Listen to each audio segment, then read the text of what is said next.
welcome into episode, I think this is episode 5. This is the Chapel Hill Powder Blue edition. Vance Honeycutt, North Carolina center fielder, Salisbury, North Carolina's own. Vance, welcome to the show. Thank you. Thanks for having me. Absolutely. So I kick this thing off the same way every week, and I'm going to do it for you too. I want to give you, Vance Honeycutt, a shot to introduce yourself to the listeners, to the viewers. Who is Vance Honeycutt? What are you all about on the field? And what do you like to do on your spare time, man? Yeah, Vance Honeycutt, he's an easygoing guy, outgoing, loves to hang out with the guys, be at the ballpark, love baseball. So just kind of anything involving baseball, I'm all for. And yeah, I just say I'm one of the guys that kind of goes there after class and we'll sit there after practice and just hang out. I want to let's start with your freshman year because you came out of nowhere, man. I mean, you came out of absolute nowhere, 25 homers, 25 stolen bases, that's a huge achievement in the ACC. I just want to know, for a kid like you to come in as a true freshman and achieve that as a true freshman, what did that mean to you? Yeah, it was kind of I would say growing up, I was always kind of the later bloomer. Everything like power and just real baseball skill kind of came later. But I got to Chapel Hill and kind of put my head down and worked and was able to get an opportunity early. And I guess just worked hard and kind of made the most of it there and just looking to keep it going. You remind me a little bit. I don't know if this name is going to ring a bell for you, but 2 years ago, maybe I guess it was 3 years ago, Tennessee outfielder Jordan Beck arrived on Hmm. campus, and he was a small kid. He was a skinny kid. He was still kind of putting it all together. Not a highly revered kid, not a highly recruited kid, but then he put in the work, he put in the weight, and he turned into one of the best power hitters in the country. And I'm wondering, was that kind of what your introduction to North Carolina was? Was it, I guess a better question would be, how much weight did you put on? How did you transform your body so fast? Yeah, I probably gained around 10 pounds from the time I stepped on campus at the start of the season. Um, and the power kind of, like I said, kind of came out of the blue. The entire first fall I had here, I think I left the yard once. Went home, and I think it was all had to do with the adjustment to the good pitching. It took me kind of all fall to get adjusted, and I went home and just kind of went to work a little bit and came back and started being able to use my power a little bit more. But yeah, I would say just getting adjusted was the big thing there. And it's just looking forward to it, honestly. Has it kind of, what about the speed? I mean, was that always a piece of your game in high school, or did that come on too?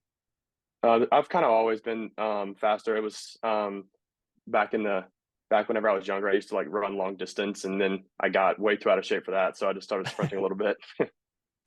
What does adversity mean to you? Because I think something that you and some of the other guys in this class have in common is you've yet to really struggle. You've performed, you've produced every step of the way at North Carolina. What sort of adversity have you come across at this point? Yeah, I went through a very tough stretch my freshman year, and it was a struggle to make contact, honestly, for about a month. And then last year up and down. I just say with adversity, you just have to work through it. You do all this work in the off season, the preseason, even during the season, and you just have to go out there and trust your preparation to be able to just go out there and play freely. I dug in on the underlying numbers of who Vance Honeycutt is. And I noticed you had a 25 homer, 25 stolen base freshman year. And so people will probably look at that and just go, wow, this kid, he just torched the ACC all year. But like you said, there was quite a bit of swing and miss in your game as a true freshman. And you come on last year, you blow that out of the water. I mean, your contact rates, go way up, your chase rates fall way down. Do you think that was just experience? Was there something in your development that really keyed in on that? Yeah, after the year, the big hole about me was the swing and miss. Mhm. Like limit the strikeouts. Try to hone in on the zone and get better pitches, swing at better pitches. So just kind of went to work on that with my dad.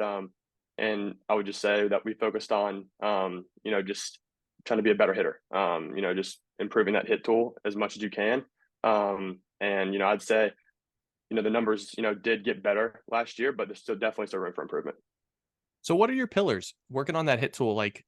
Is it, right center field gap? Is it get the foot down? What's that one thing that you can always go back to when you do feel as though you're off or you're in a slump? Um, I would say being on time. That's the biggest thing for me. Starting at the right time, and making sure that, whenever you are in that firing position, ready to swing, that position is athletic in the ground. And those are kind of two big things that I look at whenever I'm struggling, or even whenever I'm going good. Just, look back at that whenever I'm struggling, whenever I'm going good, just, check in on it. Who's provided you the most help, the most feedback? What one player at North Carolina over the last 2 years has been such a an influence on you? Matt Corbath, for sure. He helped me out a little bit my freshman year, and then he was older. He was a junior this past year, and we always just kind of talk baseball, and some things that worked for him, he would always just relay them to me, see if they just clicked for me. But we would always just talk about swings, look at videos, just do what college baseball guys do, is just study the game. I know it's hard to kind of keep track of the headlines, if you will, but you've been a kid that's been in the headlines since pretty much your first year. I mean, you've been on lists, you've been on boards, you've been on rankings, you've been, the feature athlete in articles. Is that something that you pay attention to, or comes across your table? Like, what's it been like going from high school to college and now being talked about as much as you are? Yeah, I mean, it's something that's, impossible just to not see. But you don't want to, kind of just, put all the marbles in one box, or like, focus on it too much. So I mean, it kind of gives you a little bit of confidence, but it also, lets you know that, there's guys behind you or guys in front of you that are working just as hard. And that, you have to either catch up to them or, stay ahead of them. So I would say it's just, you know, um, you can look at it as much as you want, but for me personally, I think it's better if I don't, and just kind of just focus on what I'm trying to focus on. We haven't even talked about your glove yet. I mean, you're a human highlight reel. You hit homers, you steal bases, but also you've stolen like I mean, I had a running count at one point. You had stolen like 5 homers or 6 homers in your first 2 seasons at North Carolina. Do you like hitting or do you like fielding more? I definitely like hitting more, but playing outfield's fun. I didn't even play outfield until college, and then Yeah. the infield didn't work out. It was pretty packed, and they were just like, grab another glove. You're pretty fast. Let's see what you can do. So went out there and just started running around, and I really enjoy it. You take a lot of pride in center field now, don't you? Yeah, for sure. Our pitching coach always says saving a home run or making a big play is almost like getting an RBI or hitting a home run yourself. So for the team, so it's just like you can help win the game on both sides of the ball. Okay, so this is going to be a weird question, but I noticed in some of the, and this was in the intro, some of the North Carolina baseball footage that you do these drills or just have fun where you catch fly balls like a camel hump day. What's that all about, man? What is that? Oh, that was freshman year, I think. It was I don't even know how it came about. One of our older guys, Will Sandy, he started doing this little move whenever we were kind of rolling in my freshman year, and we just kind of started doing it. It was on a Wednesday, and he was like, "Let's see if you can like catch a fly ball like while you're doing this move." And I just kind of we did it, and I mean it was pretty funny to look at afterwards for sure. It's one of the things that I have watched on film in this industry and really have no idea why you do it.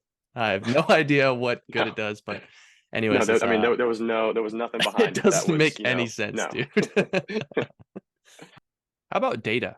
I mean, we're surrounded by data now. Hit tracks, Rapsodo, everything that you could imagine to kind of improve your game from a quantitative side. Is that something that you like to use? Do you like to kind of bring tech into your training?